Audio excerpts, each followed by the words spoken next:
Before we start, I just want to ask everybody's prayers for, I got a sad message today. With Facebook and social media, you get the worst information in a very immediate way.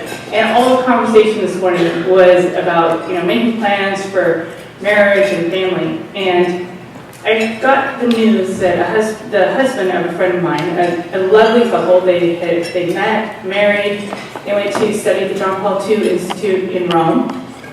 They got a master's in theology there. They went back to their diocese in Europe, and they have basically shared a position for years within the diocese, both teaching and doing other work within the diocese. And about a year ago, the husband was diagnosed with cancer, and everybody knew that it was beyond hope. They were praying and praying and praying. And the family's just been an amazing example. But he died this afternoon, and I just wanted to ask you for prayers for them. I don't think that many people know yet, so I don't want to say the names. But just prayers, because I think this is something that's close to everybody's heart, particularly based on the conversations that we heard this morning. That's going to be a big loss for that family, and I just can't imagine being in her shoes with 6 small children, so and a huge loss like that. So if you could just keep them in mind, I would appreciate that. So I want to get on today to talk about women's voices and kind of the role of women in politics. And I'm going to be broad here because there isn't one specific role for women in politics. There are lots of different roles. But before I get to that, I want to talk about, in general, everybody's role in politics. The last election cycle, I spent a lot of time doing faithful citizenship talks in various parishes. These were parishes where the pastors were friendly. They wanted us to come in and give the talks. They were supportive of what we were saying, which is church teaching. And first of all, that we all need to take a role in public life, and that includes voting and getting out there. And you have to make your voice heard at a bare minimum by voting. The curious thing that I found was what I call kind of a reverse type of clericalism. We had people that were sitting there saying, well, unless Father so-and-so tells me to do something, I'm not going to do it. And these are, big parishes, and these are parishes where, there's pro-life committees and so forth. And everybody's kind of waiting for this top-down direction. And the church is really not set up to be that way. The laity, we have a special vocation and we are the church in the world. And we all have to be witnessing the church in the world, especially in the political arena. And I was really pleased in September of 2013, Pope Francis said, none of us can say that I have nothing to do with this. They govern. No. I am responsible for their governance, and I have to do the best so that they govern well, and I have to do my best by participating in politics according to my ability. That means all of us, however we can. Politics, according to the social doctrine of the Church, is one of the highest forms of charity because it serves the common good. Politics, according to the social doctrine of the Church, is one of the highest forms of charity because it serves the common good. I cannot wash my hands, eh? We all have to give something. So I was glad to hear this, first of all, because I spend a lot of time doing political work that's unpaid, and I do feel like it's charity. And secondly, because, again, there's just this sense that I've had for the longest time, based on my own interest in my work, that it is a form of charity to serve in the political world. And that doesn't mean necessarily running for office or working in a legislative office, but making people aware of the issues.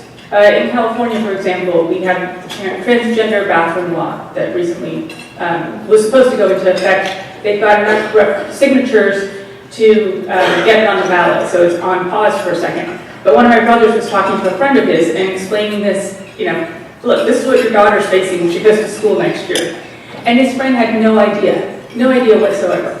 When President Obama was elected, my husband and I were at a breakfast. He was in business school at Wharton, so it's one of the top business schools in the country, lots of bright people. We were at a brunch the Saturday after. It was a recruiting brunch for Microsoft. And this is the Saturday after the election. And somebody says, you know what? President Obama is going to raise taxes on people who earn $250,000 or more. Like, this is news. And somebody else said, I just heard that and I voted for him. And I thought to myself, this is some of the brightest people in the world. The fact that the president had a plan to increase taxes on people that make more than $250,000, I mean, that was not a secret. And you just had to inform yourself, and it was in every media outlet that covered anything about the elections. That was a basic fact. And here people had not taken the time to educate themselves. So I think that the work of politics is educating ourselves and also learning how to speak. Not just to speak publicly, formally, doing big media, but how to speak with our friends, our family members, sometimes not to speak with our family members. It's always a credential call. And ask the Holy Spirit for help on that one, and listen. But it's really important to speak. And what I constantly insisted on in all of my work is that if you don't speak, you allow others to be your voice, even if you disagree with what they say. And politics are everywhere. Everywhere, people's ideas are being shaped and formed. I helped some people that had put together a pro-life film several years ago. They wanted to do kind of a little circuit in DC. We did a screening for them up on the Hill. And during their meetings, they went and talked to people. The whole thing is, how do we get more pro-life stuff out there, right? And they spoke with somebody who had been there years before the 90s and said, you know what? The gay lobby came to us, and us meaning Congress, not this specific person, saying, we want to be more accepted. How do we become more accepted? And they were told, become normative in the media. You have to be something that the culture accepts and talks about. So I think everybody here can remember back to the sitcoms of the 90s. Or even any type of media in the 90s, it was like, hey, we're going for ice cream, and here's our gay friend. So it became very normative. It became something that people hardly even talk about. And recently, when Prop 8 was on the ballot in California, so this would have banned same-sex marriage, the daughter of a friend of mine, after Mass, I was visiting my hometown, and my friend's 16-year-old daughter came up and she said, I just don't understand why you people are so homophobic. And it was because, guess what? All of these things have become normative for her. This is the conversation. So to me, one of the first steps in politics is shaping the conversation, making the conversation, having the conversation. Because a lot of times people just aren't having conversations. We're not even asking the questions sometimes. And I've learned that often we just need to ask a question. Somebody's raising a position that we might think is kind of off. Ask a question. And not tell them, but ask them. And as an aside, I was speaking with somebody earlier, I find that we as conservatives, a lot of times we think that we're being heard as long as we're talking, or if we've written a 2,000-word blog post, of which I've been guilty, okay? But that's not the same thing as being heard. Being heard means you take into account the other person, the person who's on the other end, what they're receiving, their experience, and how they're going to understand the words that you use. So it's a much bigger process. Now I want to touch quickly just on, again, moving this into specifically the role of women. We know that, our basic theological principle is male and female, he created them. I have this drawing up here of a pair of eyes, and I think it's a great perspective, or a great demonstration of complementarity. And I get this from Dale O'Leary, who wrote a book on gender theory, and she explained her idea of the complementarity between men and women was like a pair of eyes, right? Everybody has two eyes. Most people. God willing, everybody has two functioning eyes. All right. But you need both of those eyes in order to have any depth perception. If you only have one eye, you lose depth perception. So her view of the complementarity of the genders, of the sexes, was like this pair of eyes. You work together towards something common.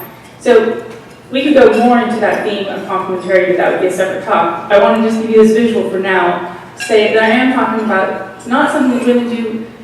It's not a women versus men thing. And I think we really need to realize that as a culture, we're beyond that, all right? We've already proven that men and women can do the same things. And sometimes women are even better at them. My brothers still insist that they're not very good at changing diapers.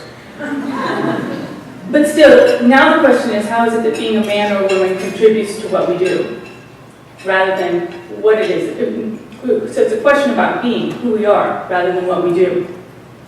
This conversation was started by John Paul II when throughout his pontificate, he focused on the role of women. And most notably, there's the question of women's ordination. And in 1994,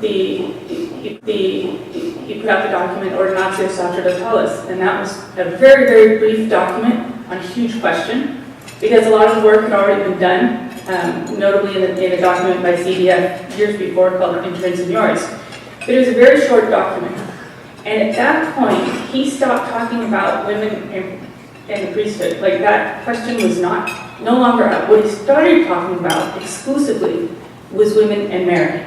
He shifted his whole focus, and I shouldn't say he shifted his focus, that had been a continual focus, but it was a break there. And he didn't articulate a new feminism until 1995, even though he'd been writing about women's issues, speaking to women and so forth. But he identifies it in Evangelium Vitae 99. He writes, in transforming culture so that it supports life, women occupy a place in thought and action, which is unique and decisive. It depends on them to promote a new feminism, which rejects the notion of imitating models of male domination in order to acknowledge and affirm the true genius of women in every aspect of the life of society and overcome all discrimination, violence, and exploitation. So the first thing he's doing here is he's kind of answering the second wave feminism. Second wave feminism was, a woman can do everything that a man can do, right? And so women could do everything in the workforce. They could dress like men. Suddenly we were wearing suits that looked, some women were wearing suits that looked very mannish, behaving like men, or like I like to say, behaving like men, behaving badly. And so what he was challenging us to do, and I think it's an ongoing challenge, is to find out, again, this new feminism, something that is authentically feminine, that's seen in relationship to the male vocation, a complementarity, and that is not boxing women into some other, kind of a male box. And as an aside, I have to say that frequently I find the conversation about women in the priesthood to be kind of one of these boxes. Most men are not called to the priesthood, right?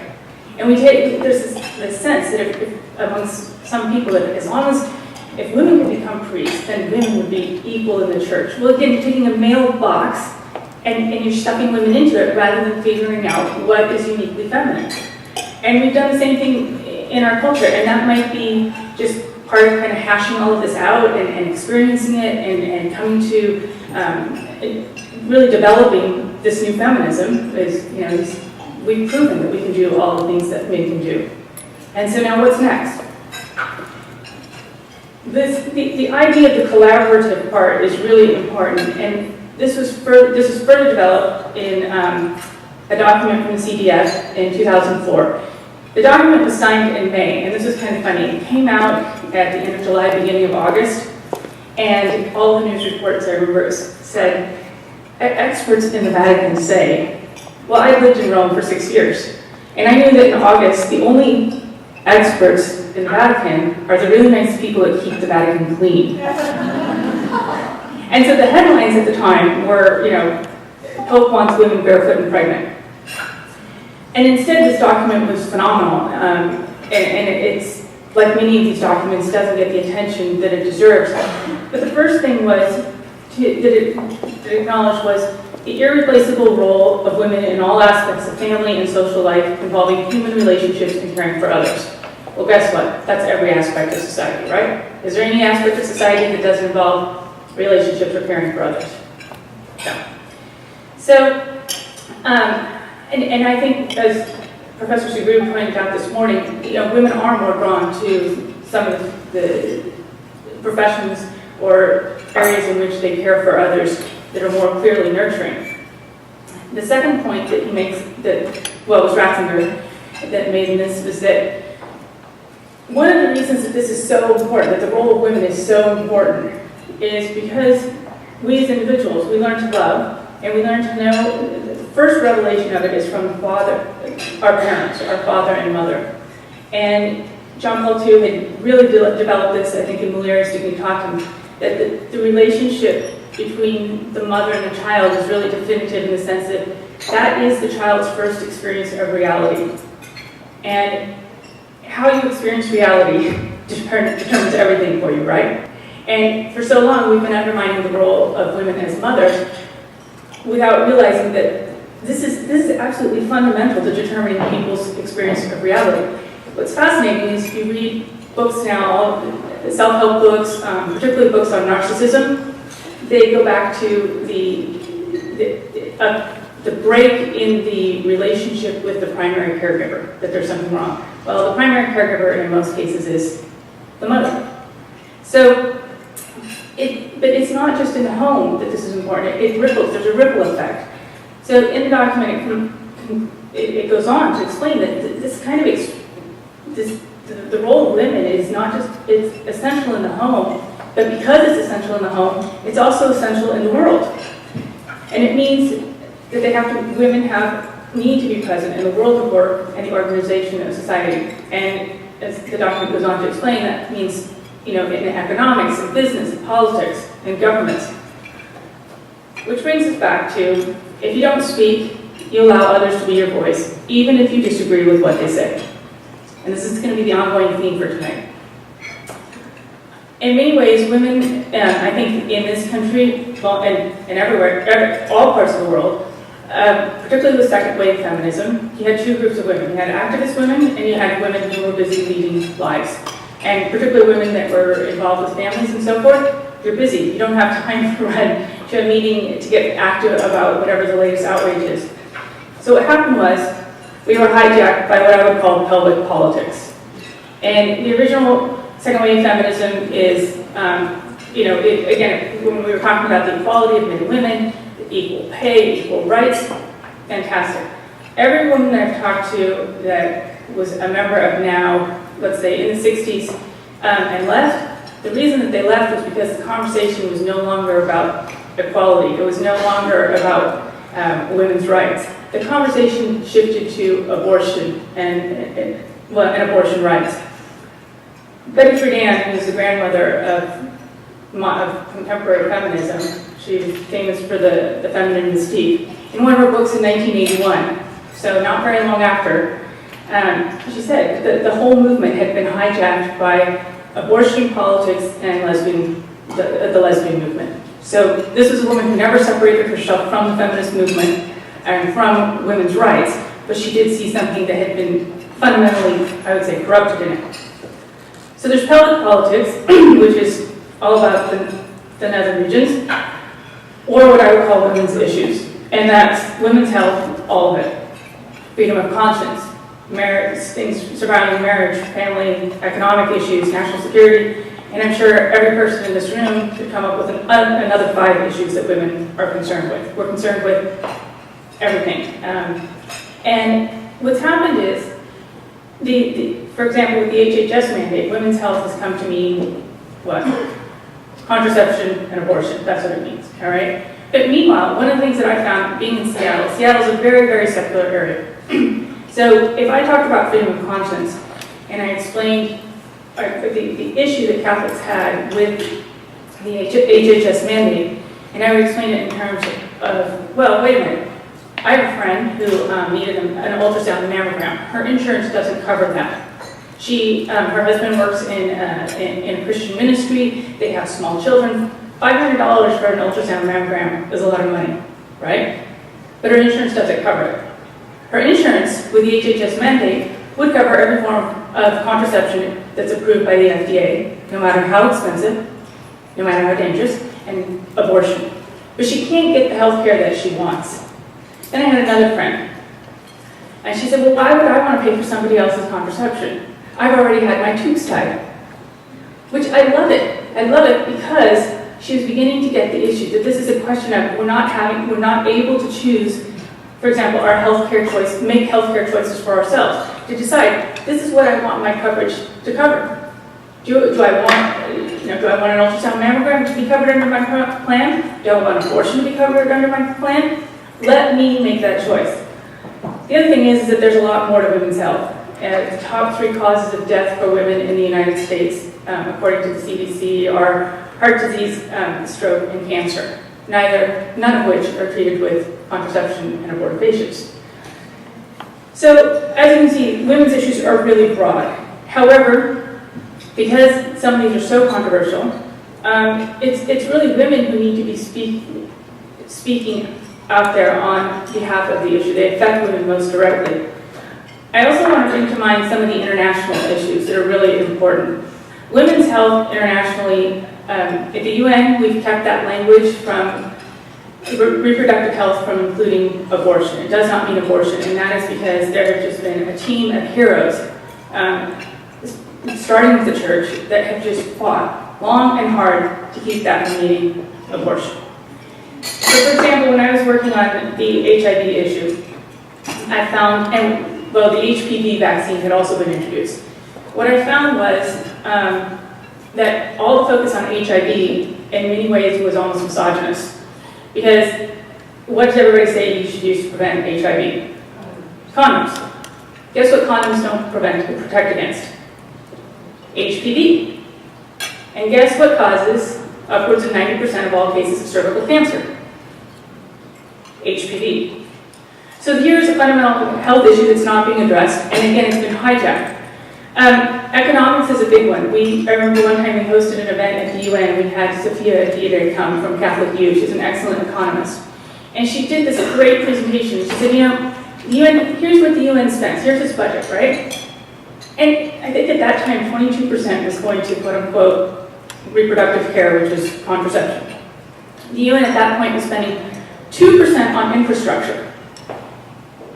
So if we want women to be active in society, that there aren't roads for them to go to engage in economy, to go to a town, to go to school. There are no roads, but there are lots of contraception. How can we really say that we want women to be involved in society and culture? I'm just going to give you some examples, again, based on my work. In Kerala, there was a businessman, a priest friend of mine told me about this. He had visited with this man who realized that the young women in his village, the poor young women, they were dropping out of school because their parents couldn't afford to feed them. And so they'd drop out of school and they'd get married. So he said, I'll do a free lunch program. I will guarantee that your daughters will get one free lunch a day. All right? As long as you make a promise to keep them in school. So guess what? The parents agreed. The girls stay in school. They finish school. They are able to get jobs and careers, marry under better circumstances, have healthier marriages, healthier childbirth, great outcome overall, but it was a much more holistic way of approaching this. In Africa, there have been a few small attempts to bring attention again to the real women's issues. Again, when we talk about education and women, one of the things that we fail as Westerners to realize is that for the people in Africa who are poor, there may be schools that you can get to. But if a woman doesn't have sanitary products so that she can go to school, then she stays home. Because you have to. And if families are on a very, very limited budget, and you have a choice between sanitary products and food for your family, which are you going to choose? Food for your family. So again, I bring this up because just to show you how these issues are so broad and really need a much more holistic approach. At the Beijing Women's Conference, I've heard that John Paul II, when he saw a draft of the document, commented that it's a pity that a document that has to do so much with women's fertility says so little about women's literacy. So there's we need to bring a holistic focus to this and really broaden the issues. However, the reality is that there are some really hot button issues that are quote unquote women's issues, and women are the only ones who can be an authentic voice on it. Does anybody remember what this picture is about?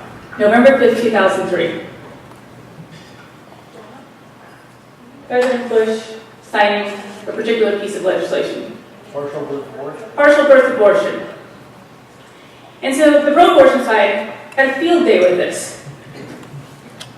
It looks like a good old boys club. And here's one from this, one website. White males need to stick together so we can impose our moral values on women and their doctors, right? So what if a few women die during childbirth now? At least the fundamentalists will vote for us. The photo was so bad. That photo should have been, let's go back for a second. That photo should have been, I mean, these are all great legislators who have done fantastic things. There's nothing against it. But that photo should have been a bunch of women, including one woman holding a child, and a couple of very, very pregnant women, because it would have sent a very different message.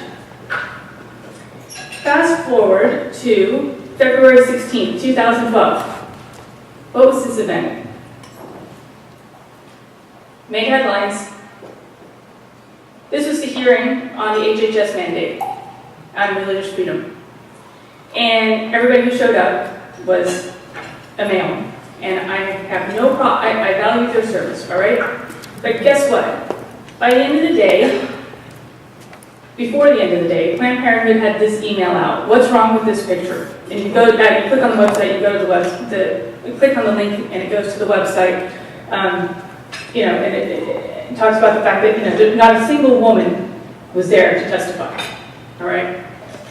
And I'm not questioning the intentions of the people that were testifying on our behalf, but I am saying that it's an issue on which women have to be the leading voice. And we do have the professional women who can be the leading voices on this.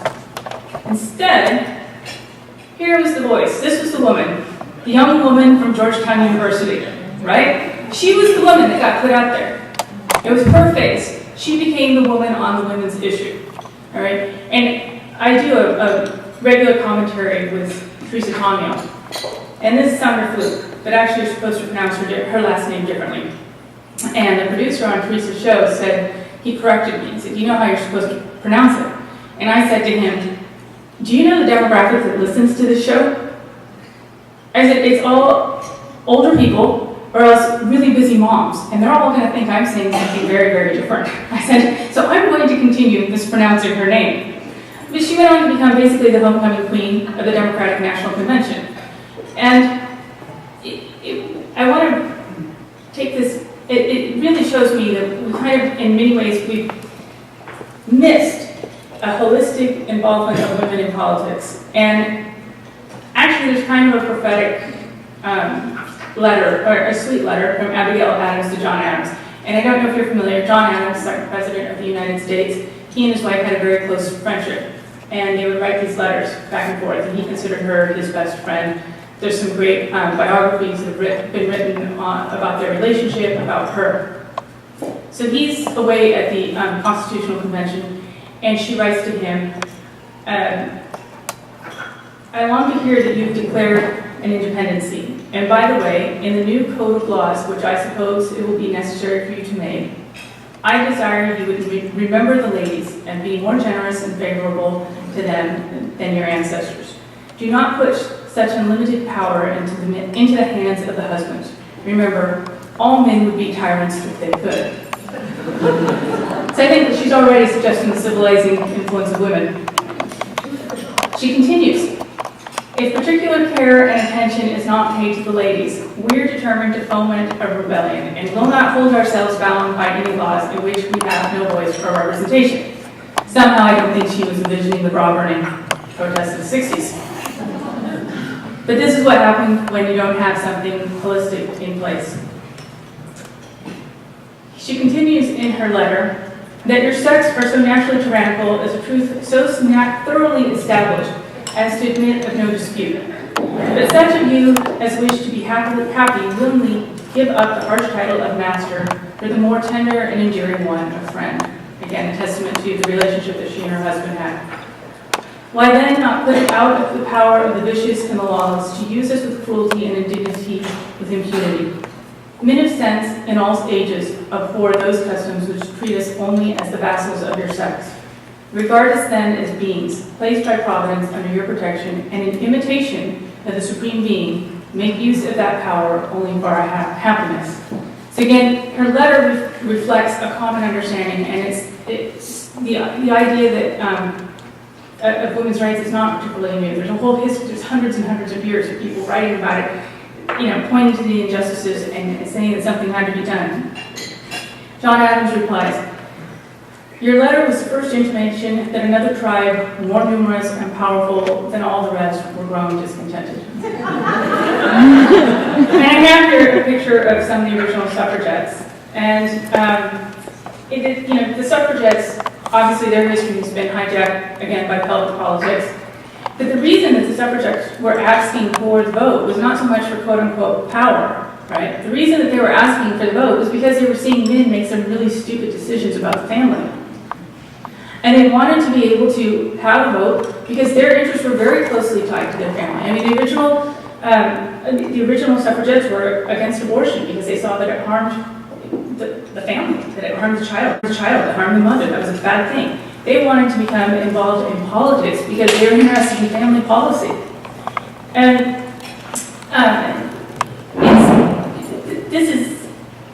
this aspect, I think, is important because the history is there. It was lost, and I think it was lost because again, there's probably lots of different reasons, but culturally, a lot of things happened.